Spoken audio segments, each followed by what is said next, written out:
Inabidi tuendelee kabisa kumpongeza Mbosso kwa mafanikio ambayo anazidi kuonyesha kupitia Room Number 3 ama RN3 ambayo ndio EP yake mpya kabisa. EP mpya Mbosso bana, Room Number 3 inaendelea kuandika historia kwenye muziki wa Bongo Flava, ikiwa ni siku 15 tu tangu itolewe, yani wiki mbili.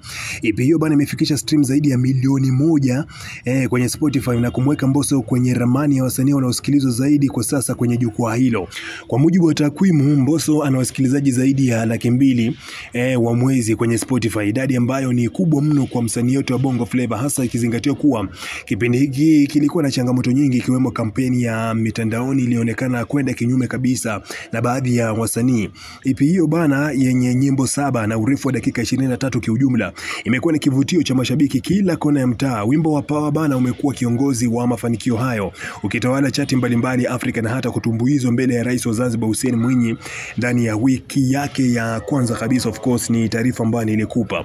Mbosso ameonyesha kuwa bado kuna nafasi ya muziki mzuri kuishi na kupenya, hasa katika majukwaa makubwa na mazingira yenye ushindani mkubwa wa habari, burudani na mijadala ya kijamii. Kwa rekodi hii bwana, Mbosso sio tu wa kwanza ameweka alama Spotify, bali ameonyesha wazi kuwa yeye ni nguvu ya kweli ya muziki wa Afrika Mashariki kwa sasa.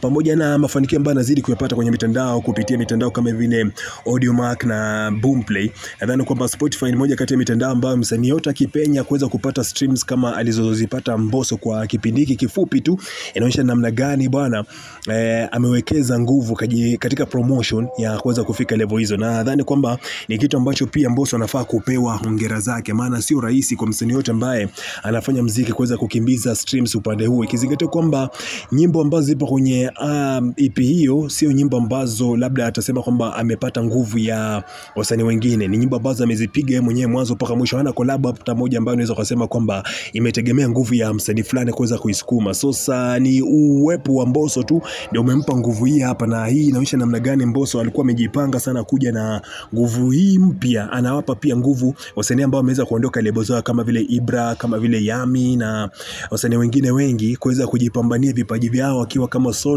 artist, kuweza kupambana na kufika level ambazo wamewahi kuziota kuzifika.